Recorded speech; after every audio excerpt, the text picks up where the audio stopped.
Hello, everyone, and welcome back to the latest edition of the Jake's Take with Jacob Elyachar Podcast. I'm your host, Jacob Elyachar, the chief content producer and writer of JakesTake.com, a pop culture entertainment news website. If you're watching this on YouTube, please give us a thumbs up and please subscribe to my channel. If you're listening to our audio version, thank you so much for listening, and please give us a 5-star rating, and also please download this episode or stream it. I am thrilled to welcome this musician and producer today. He is a Spotify verified artist, and he's also, as of this recording, has 5.6 thousand TikTok followers, and his videos have been liked over 120,900 times.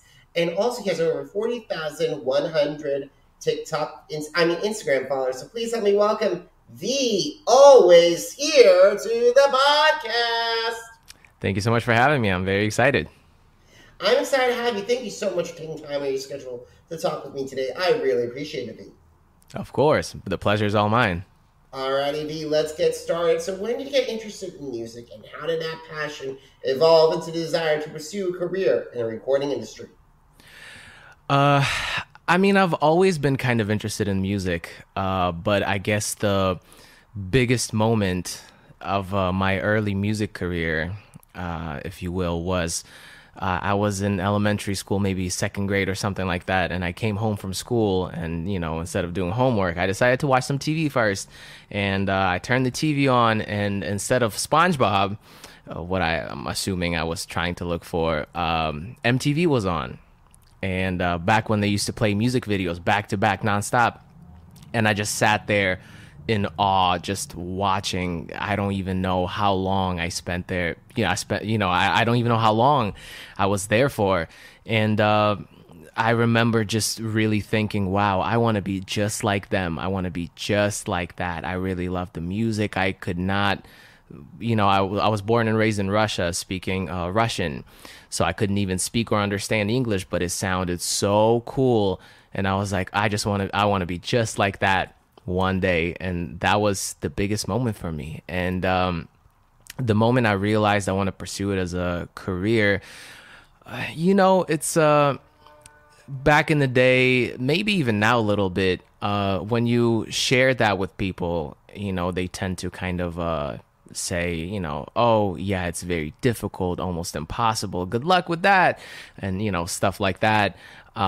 So it was definitely the case with me. And it's really basic, but I just realized, life is short, and, no matter what it is, I just want to enjoy my life and do what I love and pursue it. And that was kind of the moment I decided to seriously pursue music. That's amazing. I remember the MTV back in the day, TRL, Carson Daly, all those, it was Britney, Mariah, NSYNC, not Backstreet Boys, Christina, Destiny's Child, nonstop. Yeah. It's a shame that MTV has become the ridiculous network with a bit of the challenge of Teen Mom thrown in. I enjoy those shows too. I'm not gonna lie to you. I can sit here and lie that I don't even watch anything like that, but I do. I really do, and it's definitely enjoyable. Now music is everywhere now. You can find it at any point in time. Whatever you want, it's on demand and it's accessible easily. So I definitely see the direction that they've taken. It works. Absolutely. And besides, I think it's much better for this time of our career, this time of our lives, to have music going out there without having the gatekeepers like a record label or a major agency like guarding people and actually and that's how the rise of indie music. Yeah, I definitely see that. I'm an independent artist, and I really enjoy being that, because if I feel like releasing a song, I can do it whenever I want. I just shot a music video, and I don't even know when I'm gonna drop it, but I don't have to run it by anybody. I can just, whenever it's ready, whenever I feel like I want to drop it, we'll do it. And I think that's the freedom, I believe, of having that, instead of like saying, okay, let's go to person A, no, you got to go to person B, no, you got to talk with the publisher, person C, no, you have to get back to D, the president of the entire company. I got to say, I think a lot of artists are relieved to have like, or in your position, are like relieved to have their control, their voice and everything, and be able to have their own songs. For sure, I definitely get that. I can understand both sides. I definitely understand all the hoops people have to jump through. It is a business, and there are these are the ways that it needs to be done, because there's no other way. So I definitely get it. I have nothing against it, but I'm definitely enjoying my creative freedom. Absolutely. So I would love to learn about who are some of the your biggest influences, and how do they influence your sound? Definitely. I mean, when we were just talking about MTV and all those artists that you mentioned, definitely all of those. I was definitely very inspired by two completely different, or maybe not completely, but two very different sides of music. Back when I was younger, it was Michael Jackson and Tupac. And I've always, ever since I can remember, I always really liked all different types of music. The word genre meant nothing to me, and it's still kind of the same for me now. But yeah, I just feel like being open-minded in how we consume music, at least for me as a creator, as a music artist, it really helps me open my eyes to different things that different genres, different people are doing. And it's just very inspirational, I think. And just kind of having a really broad range of what you're familiar with is just very good for a consumer and for a creator. That's incredible. I gotta say, first of all, Michael Jackson, one of the greatest of all time. I actually said that in a work meeting, that I would say that Michael's one of my all-time favorites. So I am with you there. I gotta say, have you seen the Bad tour from Wembley? It's amazing. It's one of my favorites. I have seen some clips and stuff. Yeah, definitely not the whole thing. Like, that's the concert I would go travel back in time to if I would, because that's where he was physically and vocally his best. Yeah, definitely. I definitely agree. And I gotta say, I wish this was after watching This Is It, the documentary. I gotta say, he would have had that comeback 10 million times fold. For sure, yeah. It's very tragic. Well, let's talk about something that's not tragic, about genres, about like the new lessening of genres, because I've noticed that as I've been covering music for over almost 12 years now, and wow. I've noticed that there's two camps forming. One is genre, especially in country and especially in hip hop. And there are other artists like yourself and Lil Nas X and Billie Eilish who's like saying, screw genres, I want to produce my own thing. Yeah, I just feel like it's more fun. Like, I get the whole business thing, but, as you mentioned, Lil Nas X, Billie Eilish, they have shown us that it is possible. But, before, I would go to these meetings with all these labels and stuff like that and industry people, and I was always told one thing: find what works and stick with it. One genre, a very clear branding and stuff like that, which I understand. But, it wasn't fun for me. I always loved exploring different things and making music that I would want to listen to as a consumer first and foremost. So, yeah, it's definitely, it's just more fun this way. I totally understand. I totally agree. I love hearing that. So let's talk about some of the challenges that you faced breaking into the recording industry, and how did you overcome those obstacles? So I think, and I've talked about it before many times with my friends and stuff like that. I think the biggest challenge in the music industry or pursuing a career as a musician is figuring out how to advance your career, but also have fun at the same time and challenge yourself and try new things, because we're living in this day and age now where social media, the number of likes and views is very important, but it comes with the territory of, I found something that went viral, and if I want to keep those views and keep those subscribers and whatnot, I better stick to the same thing. And, you know, it's great, and I completely understand how effective it could be. But, you know, it's just finding this balance between killing it from the business side, but also really having fun and enjoying it and making music like no one is listening to it, you know, just for yourself, and really enjoying the process and enjoying the ride. It is a bumpy ride, of course, but the ability to really enjoy the journey and the process, I think it's so crucial, because obviously not everyone makes it, you know, in the industry, and not everyone becomes an A-list artist. And if you only think about that, I feel like it's, you know, you're more likely to give up when it doesn't work out, you know, from the first, second, or third try. So I think the ability to really enjoy the journey and just loving what you do and appreciating every single moment. It doesn't matter if you packed an arena or a little club, you know, all of that is just so enjoyable and so fun. And I feel like the ability to recognize that and see that is the hardest thing, especially in this town in Los Angeles. It's the hardest thing for people to do. And I've noticed that there's a lot of people, like a lot of recording artists today, especially top 40, like Justin Bieber, Shawn Mendes, they have actually taken breaks to say, I am completely exhausted. So with mental health, I think because of like they've been so attached to like the stream and a virtual age since they started. And now all of a sudden, 10 years later, now they feel the punch of, holy smokes, what I get myself into. Yeah, you know, it is exhausting. And I think it's supposed to be to an extent. Like, obviously, you know, let's be real here, and let's not expect it to be nice and easy and chill. If you really want it, you have to work really hard, but you also have to work smart. But it's more about placing your values on other things and the process and the finished product, and not necessarily those, you know, things that we tend to care about now, which is the streams and the views. Obviously, it's important for a successful career, but it definitely takes second place compared to just enjoying the process and being in it and being present.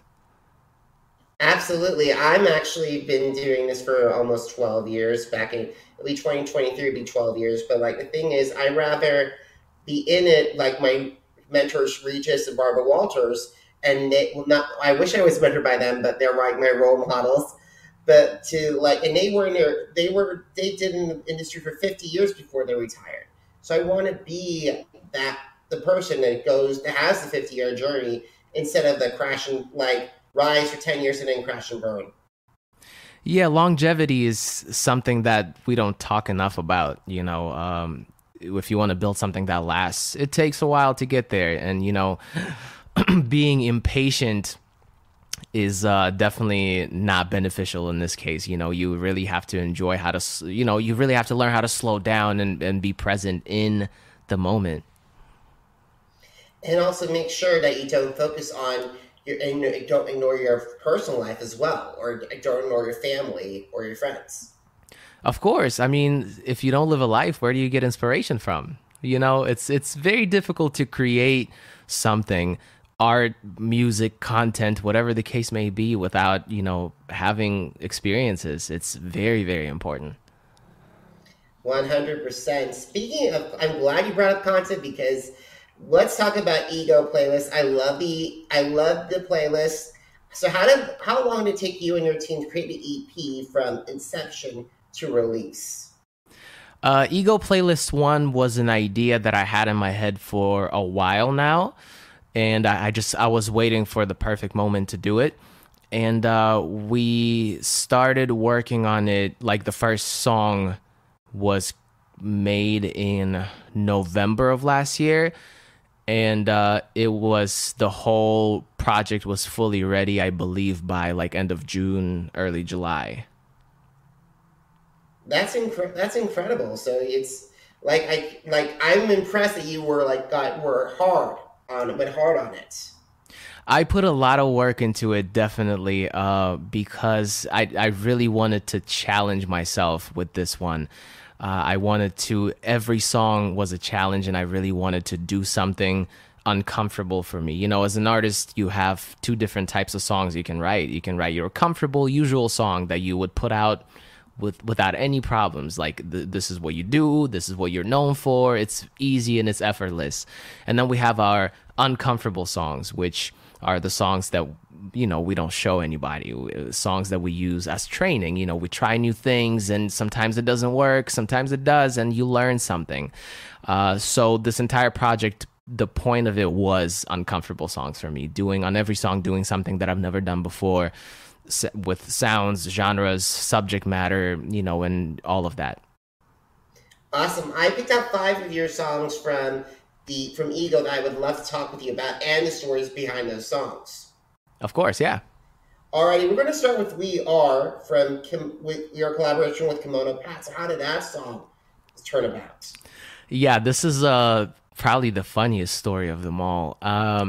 So I knew exactly what I wanted in terms of the feeling that I wanted people to experience when they listen to it. That's kind of how I make music. I kind of reverse engineer it, and I start with, what do I want people to feel or experience when they listen to it before the song is even made? So once I have that, I go into, what sounds I want it to be, like what genre or what kind of style. And I knew I wanted a ballad, but not a slow ballad, something more upbeat with a transition that people might not expect. So once I got that figured out, I had to go and do some grocery shopping. So I went to the store, and while I was waiting to check out in line, these 2 women were talking behind me about like their friends, and they were like, it was something like, they're so stubborn. It's so clear that they have feelings for each other and they really want to be together, but they're just so stubborn they won't admit it. And I wish they would just, drop their pride and actually, allow themselves to be happy together. But I guess that's just not who they are. And I had to check out real quick, drive home, and get in the studio and write that and make that. So, the story, that's the story, 2 people that are in love and have feelings for one another, but, for certain reasons, they can't drop their pride and can't, say it openly, and, they're ultimately are getting in the way of their own happiness like that. That's not who we are. That's just not who we are. That was a great song, and and it's amazing how much a grocery store can make an impact on a recording artist. I told you, finding inspiration everywhere in life is such an important skill, and it took me a while to learn, but, it doesn't have to be something, it doesn't necessarily have to be something you went through. You're always going to take the outside stuff, and you're going to find a way to tell the story from your perspective or from your lens. But at the end of the day, you can find inspiration anywhere. Absolutely. So let's talk Other Side. Other Side, so this song was inspired by an anime that I watched. It's called My Dress Up Darling. And, to make a long story short, there's this guy, he's kind of like an outcast, not a popular kid. He kind of keeps to himself. He's considered to be a loser. And somehow he crosses paths with this popular girl. She's beautiful, popular, everyone wants to be with her. And they kind of start, working together on cosplay costumes for her, and they develop feelings for each other. But this one line that he said in the show, the main character, he was like, I can't believe it. She lives in a completely different world for me. And I was like, wow, she's living in a completely different world from me. And that's how the concept came about, Other Side. I love hearing stories like that of especially 2 different people from 2 different backgrounds come together.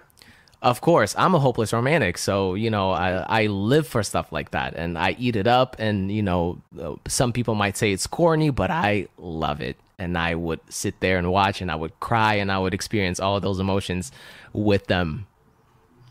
Awesome. I was listening to Get Away before we got on this call. It's a wonderful song. Thank you so much.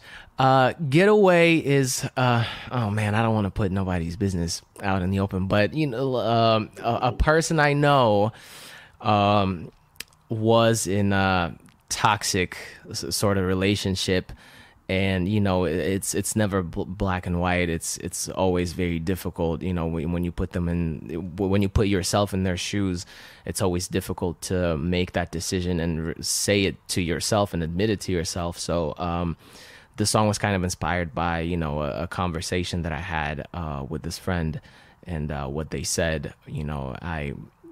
It's not going anywhere. I gotta get out of this. I gotta get away. I just want to run and never look back. And I pictured it in my head right away, like driving really fast at night or running through the city, trying to get away from. It's kind of like getting out of a relationship, but from like an action movie type of perspective. Chasing scenes, really everything is really fast. It's at night, and that was kind of the concept behind Get Away. Which is great. It's like I love those kind of chase music stuff. Yeah, for sure. I wanted it to be fast and kind of dark, and to really make a dysfunctional relationship look like or sound like an action movie. That reminds me of Weeknd's latest album. That was incredible, techno and dark. For sure, yeah, definitely. Absolutely. So let's talk about Maybe.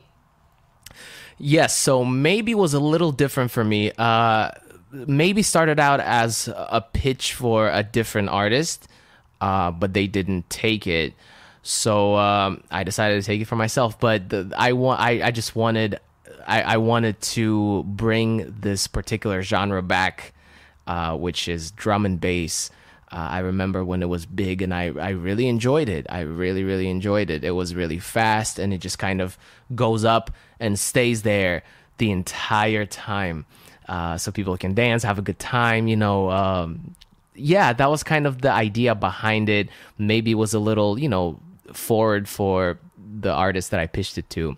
But it worked out for me. I just kept it, and I love this song so much. I wanted it to be very different. I was writing it for a female artist, so it's a little higher than usual for me.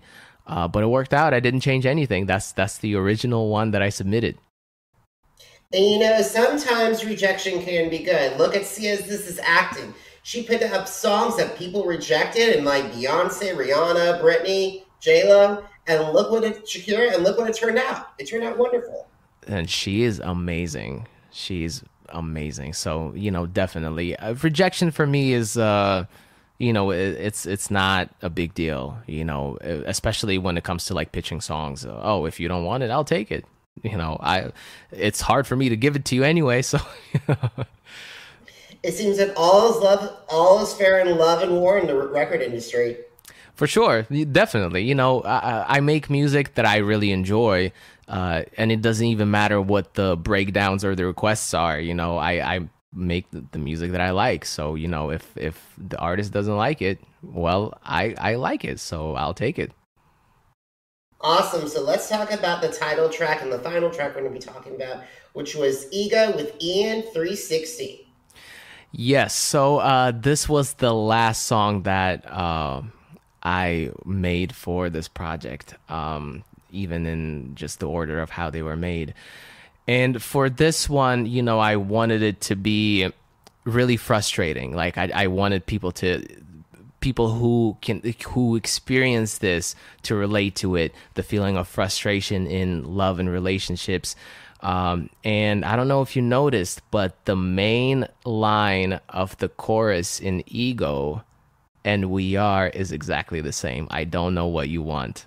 Wow. And that was, that was my idea to kind of show people that the journey of this project took us back to square one. Nothing was resolved. Nothing was fixed. Everything kind of stayed the same.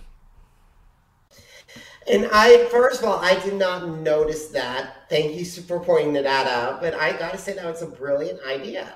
That was brilliant. Thank you. It was just a random idea that I had. I was like, what if the first song and the last song are the same? Or maybe we do like an interlude, or maybe something to show that the journey didn't lead anywhere. Because sometimes it happens, sometimes you go on a journey, whether it be, your relationship ended or, something else. When you lose something in life, not all journeys are as streamlined as we want them to be.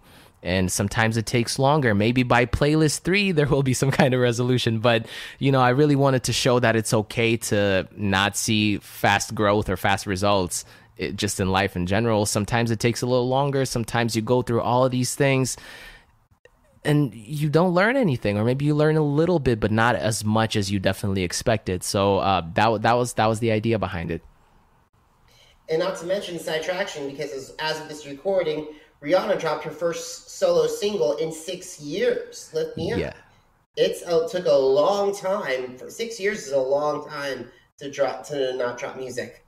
I mean, she was busy. She was busy with other stuff, but I definitely listened to it last night, and I loved it. I added it everywhere, and I'm gonna definitely listen more. I thought it was a beautiful tribute to Chadwick and to Takala. It was wonderful. I gave it an A on my blog. But enough about Rihanna. We're here to talk about you, V. Yes, sir. Alrighty. So, who are some of the recording artists, producers, songwriters, and musicians that are on your dream collaborations list, and how would they enhance your sound? Yes, I do have a list. But it's always very fascinating and exciting to me to, or for me to collab with other artists, because, I'm very self-sufficient in how I create music, and I'm very protective over it because I take care of everything from nothing to a finished product. I produce, I write, I record, I mix everything. So I'm building a world. With each song, I'm building a world that's my own. And, it's mine only. And when I invite people to bring a little taste of their world into mine, it's always very exciting. Every time I get a verse back or something, it feels like Christmas, because just hearing how different artists understand and see my world is just very exciting. So, I do believe that no matter who I collab with down the line, it's never going to change, and it's always going to stay the same for me. But with that being said, I do have a list, kind of like a bucket list, a dream list of collabs that I definitely want. And it's definitely a plan to, whenever I go and sign with a record label, if it's right, I'll just airdrop them the list, and do whatever you want with it. But definitely, some people on my list are T-Pain. I've always been a fan of T-Pain, and even when he was first starting out, and even now, I still listen to his new stuff. I think he's incredibly talented, and just he pushes the boundaries of the music and that he makes in different genres and stuff like that as well. So the next one is, I don't want to call it a guilty pleasure because I'm very open about it, but I really, really love Blackpink. And if you follow me on Twitter, you definitely know that. It's something I've never done before, and never even thought about it, about a collab with a band, not just one artist, 4 people and myself on the same song. How would I even structure that and make it work? It's very exciting. It's a very exciting thing to think about for me, and I'm just a big fan. I'm going to their show in LA in November. I'm very excited. So Blackpink is definitely one of them. Let's see who else. I can open the list and take a look. I don't want to take too long, but Kehlani was always someone that I wanted to collab with as well. She did a fabulous job with Babyface on his album Girls Night Only. Girls Night Only was great. Girls Night Out, not Girls Night Only. Girls Night Out. Yeah, and I know if her and I make a song, oh my God, we can go crazy and do something crazy on it. Absolutely. But yeah, honestly, a lot of different people. Ed Sheeran as well, because he's just everywhere on every song with everybody on every genre, and I just admire that. It's a big list. Ed had a big year. Camila Cabello's Bomb Bomb, and now there's been rumors that he is collaborating with Dolly Parton. It's incredible. Yeah, he's been killing it low key, and he's very quiet about it, but he's everywhere. every Friday he's on those playlists with someone, and it's incredible. I really admire that, and I definitely want to be more like him in that regard, and be open-minded about the music that I make or the music that I'm on, for sure. Absolutely. I would love to see him in concert one day, and I really hope he's one of the artists for Elton's final show. Yeah, me too. Yeah, I saw Elton live. He did an incredible job. It was back in 2018, Madison Square Garden for his first one, and even though I got to see was behind him, like seeing him perform by his back, it was one of the best shows I've ever seen. That sounds incredible. Alrighty, so one of the questions I have is, how are you so successful on Instagram and TikTok? Because because I can get into TikTok because I'm worried that the algorithm's going to take over and it's going into the spiral out of control. But Instagram sucks my time. So what have been some of the successes that you've had creating content and engaging not only your followers, but also increasing your base? Well, thank you so much for saying that. I don't think I'm doing well at all. TikTok just hates me for some reason, but I keep it pushing. It's taking the focus off the numbers and just creating content that you enjoy. I'm having a lot of fun making that content, those little silly videos that I make. It's definitely, I'm not trying to promote anything or grow my base or promote myself. I'm just having fun with it. Maybe I should try a different approach and be very structured and have a clear goal of increasing my, follower count, but I just don't feel like doing that right now. And, I think it's very tricky, putting all your faith in a machine, basically. And it could lead to a lot of heartbreak and disappointment. So I try to, do the only thing that I can control, and that's how me enjoying making it and putting it out. So yeah, some of the things that I've done, I've done those little duets and stuff, open verses. If I had a verse on, I had a really good video on TikTok. If I had a verse on positions, and that did well out of nowhere, like overnight, my phone was blowing up. But, I wasn't even trying to do that, it's, so I don't know. I don't really have any advice on the social media side, aside from just do what you want to do you, be yourself and enjoy it. Everyone says it and it's very corny at this point, but I swear by it because it's about, really enjoying what you do. And I will never stop preaching that. Absolutely. And it's the truth too. Yeah, I mean, it's definitely effective in the way that I don't feel exhausted or super exhausted. I don't feel burnt out. I feel great. And, every time I open TikTok to upload something or film something, I don't have this feeling of dread or like, again, I do it because I want to do it. So from my perspective, it seems to be healthy and, working properly. We'll see how the algorithm and everything works out for me. Time will tell, I guess. Absolutely. So last question. Are you ready? Yes. All right. So where can my audience find you on Instagram, on social media, and where can my audience listen to your music? It's VeeAlwaysHere, VEE Always Here, all one word, on every social media, Instagram, TikTok, Twitter, YouTube, Spotify, Apple Music. It's everywhere. VeeAlwaysHere, VEE Always Here. Awesome, V. So guys, if you missed an episode of the Jake Stick with Jacob Elyachar Podcast, visit our channels on Apple Podcasts, Deezer, Google Podcasts, Podcast Addict, Spotify, and Spreaker. And I'm so excited to share this, but my podcast is now officially on iHeartRadio. That's incredible. Congratulations.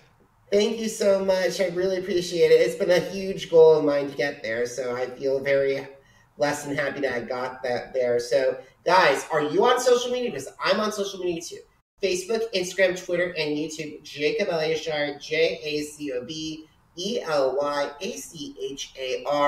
And V, in 2023, I can't believe I'm saying that already, Jake's Tick is turning 12. Wow. Yeah, it's amazing. So, guys, if you want to hear my take on these EP and more podcasts, more interviews, and more articles, head over to jakes-take.com. Once again, jakes-take.com.